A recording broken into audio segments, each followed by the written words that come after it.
Comme vous le savez, le monde de l'investissement regorge de termes liés à la dynamique des fluides. Les actions sont diluées. Diluting. Ce titre est liquide.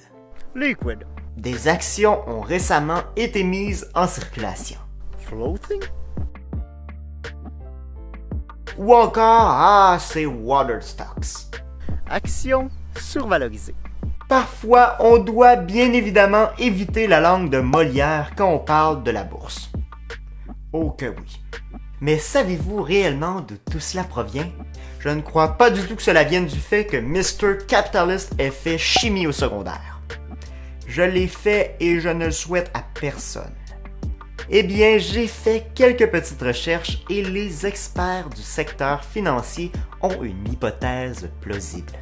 Daniel Drew, un pionnier de Wall Street, reconnu plus tard pour ses pratiques rocambolesques d'investissement, débuta comme un simple marchand de bétail. Celui-ci, ingénieux, aurait gavé de sel ses bêtes lors du trajet vers New York, l'endroit où la vente se tiendrait. Hormis de possibles pierres au rein sur le long terme, les bêtes arrivaient à destination complètement assoiffées. Thirsty. Freeze! I'm thirsty. Or, en étanchant leur soif, chaque goutte pesait littéralement sur la balance. Puisqu'en effet, le bétail, les animaux seraient par la suite vendus à un prix dépendamment de leur masse. Daniel Drew a réussi à faire un tour de force. Il semble être l'homme précurseur des water stocks ou actions survalorisées par rapport à leurs fondamentaux. Il s'agira d'une ruse ultérieurement utilisée dans la période tumultueuse des années 1800 sur Wall Street quand la bourse était le Far West.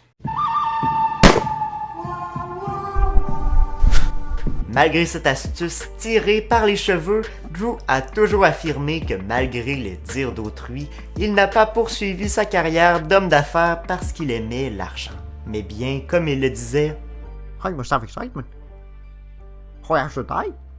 karma ou pas, malgré ses accomplissements lucratifs douteux l'ayant temporairement transformé en homme riche, notre rusé renard termina sans un rond vivant à la ferme de son fils, avec une valeur nette personnelle de seulement 150$. N'hésitez pas à me suivre pour davantage de contenu. Ciao! Ouais, je crois que je leur ai appris quelque chose.